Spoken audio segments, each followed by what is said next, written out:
It's Lemonade with a Plum, where we talk to leaders about challenges that they face. What do they do when they're handed lemons? And Kyle Dodson, welcome to Lemonade with a Plum.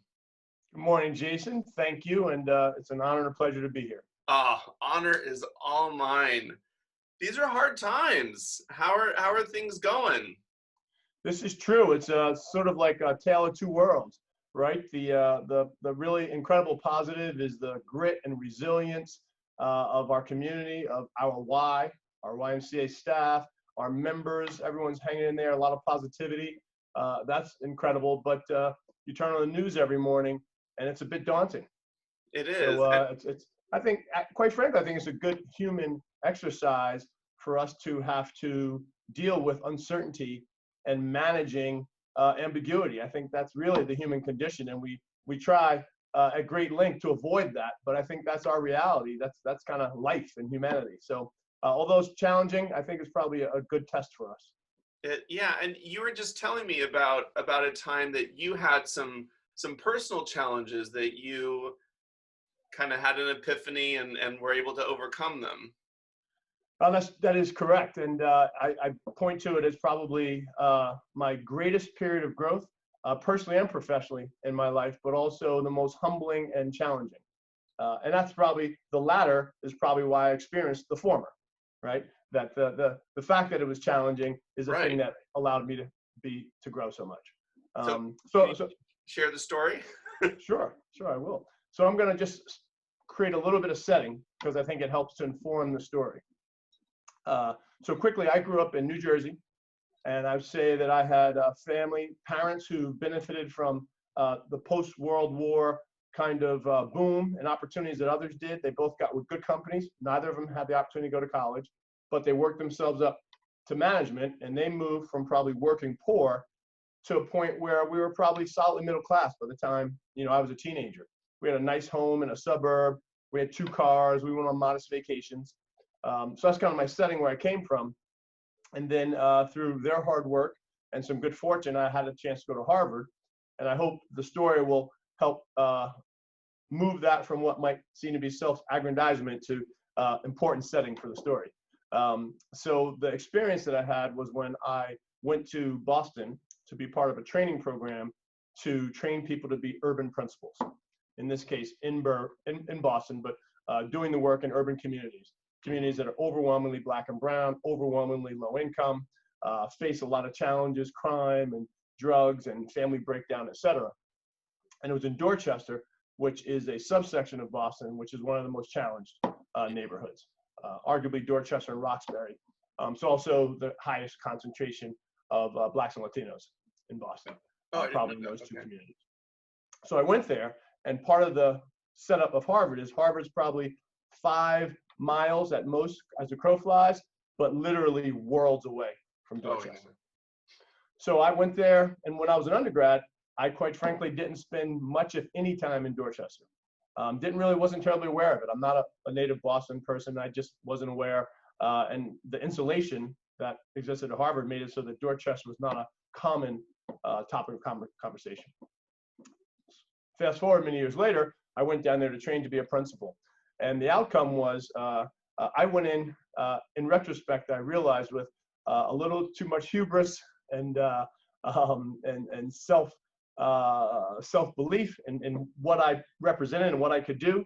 I came in thinking that my education meant more than it did in the context of the challenges there. I had the experience of having an ability to get in front of people and speak and have a certain amount of charisma, had served me fairly well in other professional and personal environments.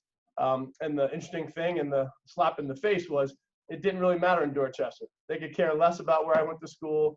They could care less about how I showed up in front of the camera. They wanted help supporting their children in reading and writing and numeracy, as they should have. Yeah. So I learned a lot about the depth of challenges that poverty has imposed on communities, and that it takes a lot more than a good soundbite or a fancy background or even the will to get it done. Those aren't adequate to meet the challenge. Right. But during that period, I think we achieved a few things in the school I was principal of. I ultimately became a principal in Dorchester of a early childhood and elementary school. And it helped me to understand the power of early childhood education and made me a strong advocate for that, and someone who has a little bit of insight, at least, into that domain and what's possible there and why all children should have it. It helped me to more deeply connect with my community, the Black and Brown community, at a level that, quite frankly, my parents' hard work and opportunities they afforded me put me in a position where I didn't spend daily time in the kind of communities where Blacks and Latinos still really struggle and have not had the opportunities that my parents had. And so that was really an eye-opener and something that was critical for me. And it set me on the course of knowing that my life's work was community development, getting inside communities, working with people to learn about what things can we do in the community itself and at the advocacy level to help people change their lives. And that's a powerful story, because a lot of times for folks who have achieved a lot, whether it's Harvard or a fancy job title or some accomplishment in life, that we can say, well, that's evidence that I'm awesome, and I have good intentions. I really want to help, or I really want to be powerful. And a lot of people respond, well, what have you done for me lately? You know, where's the actual work? Don't tell me about your resume. Don't tell me about your background, but come forward and dig in and do the work. That's right. I mean, talk is cheap, right? Yeah. And that's the bottom line is, you remember, Jason, I don't know if our viewers will, but there was this commercial about where's the beef. Right. And there was this idea of where's the beef. We got a lot of fluff here, but where's the beef? And this experience taught me that at the end of the day, it's what you do. It's what you create. It's what you're able to execute. It's the outcomes you produce that matter. And all the rest is just window dressing. Yeah. And so now you have a lot of work with the YMCA. It's back open, but it had been closed for many months. And we're a member of the Y. Excellent. I haven't been back, but I think I'm gonna do it this week, just if for nothing else, the air conditioning. Oh my God, it's hot. It is hot. A little more lemonade. Yes. But tell me about what you faced and how and I'd be curious if there's a connection with your earlier experience with how you were able to bring it forward and deliver. That's a great question. I appreciate that question, Jason. The first thing is what my prior experience taught me was the value of a team. And at the end of the day, organizations need a set of capacities, the capacity to do certain things. Mm-hmm. And it isn't necessarily incumbent upon a given leader to have all those qualities. They just have to make sure that the organization gets those capacities filled. Yeah. And so it's actually efficient and I think better for the organization that the leader has to delegate to people who have strengths that they don't have. In my current situation, I have 5 people I work with, all of whom bring a different set of skills to the table. And they sort of prop me up and make it possible for me to concentrate on what I think are my strengths. And that really, I think, helps to serve the organization. And then they fill in a lot of the gaps I don't have so that the net the organization gets everything it needs. So that's the backdrop. Are there specific strategies that you're using, particularly in the time of social distancing, to support your team? Great question. So one thing we do is, so I'll go one level down. So that team, we almost function like a brain trust, which, I'm first amongst equals. So I do have a trump card because I'm the CEO, but I think it's a pretty flat structure and I rely on them and give them a lot of input. So one thing we do is communication. So it's a very uncertain time. And in organizations, as an organizational development coach, as you know, that if you do some sort of survey of employee attitudes, better communication is always there. No matter how good the company is, it is all, and it's top 1 or 2, maybe 3, right? And so it's just, you can't do it too much. So luckily, one of those people on my team is a media communications person. So we send out weekly messages that go to members, go to staff, go to the board We've instituted videos, which people really appreciate in time of COVID. So we'll send the message out, but I'll be on video, different places of the building, sharing the message. So that, what can seem like a small thing, has been the degree of appreciation is really kind of striking to me in a positive way, but people love it. And I get feedback almost every message. So that's one thing that we do. We've developed please. If I could just interject for one moment, the letter that you wrote about George Floyd was so powerful, and I actually shared it with on my social media. So thank you for doing that. And but that constant communication, it's so important that people know, especially when we're social distancing, to check in even more and to let them know what you're thinking, because a lot of times staff just feel like, I don't know what's going on. And it's like, well, we're just working. But sometimes when you're like the CEO, you forget to fill everyone in, and they think that you're withholding something, but you're not. Yes, that's exactly right. And just as you point that out, Jason, this need for more connection during this time, I encountered early on. I believe there's a movement during our shelter in place where someone changed the nomenclature from social distancing to physical distancing. We need to physically distance, Yes. but we need to actually socially double down on connection. Yeah. People are feeling isolated, alienated, and so we needed to figure out ways with technology oftentimes to increase the connection. And so we strive to do that. Another thing I think that's a really important leadership thing is trust, right? So this team, I tell you about, that leadership team, I think has developed an incredible amount of trust. So they know that I trust them, and in that space, there's vulnerability. So there's times when people cry because they're moved by something, often moved by some testimony of the results that our work creates. So someone in our midst, a member usually, writes something back to us, and it just moves us because it's amazing that that person has been able to improve their mental health, physical health, spiritual well-being, family setup, something, and it touches us that we're privileged to do work that has that kind of outcome. But back to the challenges, please. Do you have a question, Jason, or? No, go right ahead. You're doing great. Thank you. So back to the challenges. So one thing that from the beginning, we as a leadership team looked at it and said, this crisis is comprehensive. I would say in our lifetime, nothing like it, right? People go back to the Spanish flu of 1918, but even something like the World Trade Center bombing, which was horrific and traumatic, it happened in a location, right? And then it rippled out. But if you were in Wyoming, you didn't have the immediate effect. But this crisis, this virus hits everywhere. It has the potential to hit everywhere. Every demographic, everyone is vulnerable to this. And so that feels, in my 54 years, something pretty unique. So early on at the Y, we said, as much as we were scared for us, we didn't want to come out and start sounding the alarm and start pumping people for philanthropy in a moment when everyone's struggling. We thought our role was to serve and be there for the community and realize and respect that everyone's struggling. We got to get through this thing, and then we'll worry about the rebuilding when that time comes. So as a result, that really hurt our income because we rely on membership, and we put everyone's membership on hold. So all of those fees that would come in that would help us pay for everything was gone. We shut down. We had a little bit of essential care, essential worker care. So some hospital employees, we kept early child care for them, and we had a little school age care. So, K to 5, K to 6-year-old kids. We had some centers that were open to support them. But otherwise, every other function of the Y was closed.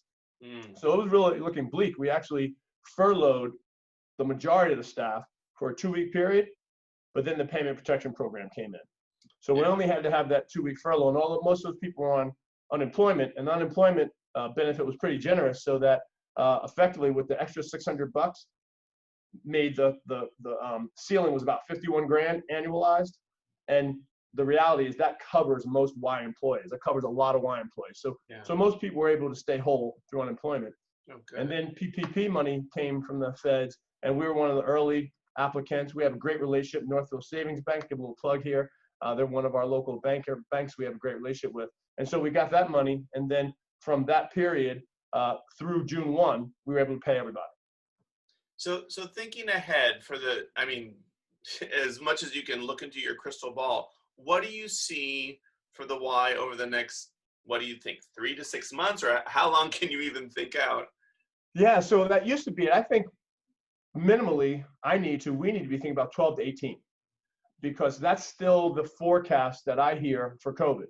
Right. Because although we're accelerating vaccine, most people still see the vaccine probably where it can be readily available, safe, mass produced, and mass kind of given to the people. Right. Um, So what does that look like? is that probably that time frame? So that's what we need to think about. Now, in the short term, we are experiencing something that's been a wonderful surprise, and that is, like yourself, members are staying with us even if they're not using the facility. So we are probably about 15% down in membership, which still hurts, right? So the budget's predicated on 100%. So 15% is not an insignificant hit, but it's certainly less than we had anticipated, and it's not hurting us as much as some other businesses. We're lucky. So I have this idea about what I call volume and density dependent organizations, right? So we thrive when we have a high volume of customers and they're densely packed into our gym, because that maximizes, and we have a huge facility with massive capacity, and the facility has costs that are fairly fixed. So we need to get a certain volume and density to hit those costs, and then have a little extra money to give scholarships, et cetera. Just like restaurants, right? So when we reopened the economy a little bit and started easing, there's a lot of organizations that didn't really help, because if you're a restaurant that has 75 seats and you can only do 25% of that, which is what, 20-ish, you're struggling, because you've got costs. You got to have someone in the kitchen. You got to still clean. You got to pay your mortgage. You got to do all these things. Right. And 25% of capacity doesn't really help you. So that's kind of the struggle we're in. But the Y has, because of our membership and people and members like you staying with us, we're hanging in there. We did unfortunately have to furlough some people because there's businesses we're just not doing. We didn't open our summer overnight camp. We didn't open some of our summer day camps. So there are things that we aren't doing, that personal training really cut back because of the restrictions. So some of those areas where there's no revenue coming in, we just didn't have the reserves to keep those people. And luckily, the unemployment circumstance right now is such that people can, I think, get support from the government that can help them kind of bridge this time between now and when we're in a little better economic shape. Right. Well, do you have any final thoughts about the Y in the future, and something to leave us with? I do. You mentioned earlier, which I appreciate, the George Floyd statement that the Y put out. And that's really a new opportunity for the Y that we are trying to take full advantage of. So the YMCA is a 150-year-old movement in the States, and many Ys exist in urban communities. They're actually, like many other American organizations, there were these organizations that were Black YMCAs. So the YMCA, like other organizations, has a segregated past. But that is to say, that's an unfortunate way that the service happened, but the Y has been serving Black communities forever, for most of its existence. Yeah. And so I point that out to say that anti-racist work, diversity, equity, inclusion work is very common in many Ys around the country, because that's the community they're in, that's the work that needs to be done. Yeah. For our Y, it hasn't been as prominent, quite frankly. But this moment gives us a chance to move closer to our values of caring, honesty, respect, and responsibility. And there's another mantra we say: all means all at the Y. Everyone, no exclusions, no bias, no prejudice. Yeah. We welcome all. So we're taking this moment to increase our work in anti-racism. We're going to be flying the Black Lives Matter flag any day now. It just came in. And I want to make it clear, we don't expect like a pat on the back or a star on our forehead for that. It's way overdue. But it is a movement for us. The Black Lives Matter flag should have flown earlier. It didn't. And I make no excuses for that. But, you start where you start. And right now is where we're starting to really increase our efforts in that area. So stay tuned. We're going to be looking for opportunities to host conversations, host readings, host speakers, and more importantly, partner with the Burlington Public School System, partner with the hospital, and start doing concrete things around achievement gap, around health disparities, hopefully around income disparities. Once again, as we said earlier in this conversation, talk is cheap. So please hold us accountable because we intend to be a concrete part of moving us forward. Well, I love that you brought it back to where we started of delivering and making it real and not just platitudes and statements that a lot of companies are issuing saying, we support this, but we're not going to do anything differently. And I also love the fact that you mentioned your the YMCA's values, because when I go to the Y, I see them up on the wall. And glad to hear it. But it's not just lip service. I'm hearing you say, and that translates into these actions. So way to go. Thank you. Thank you, Kyle. It's been great talking with you. Likewise. Thank you so much. Okay, take care. You as well.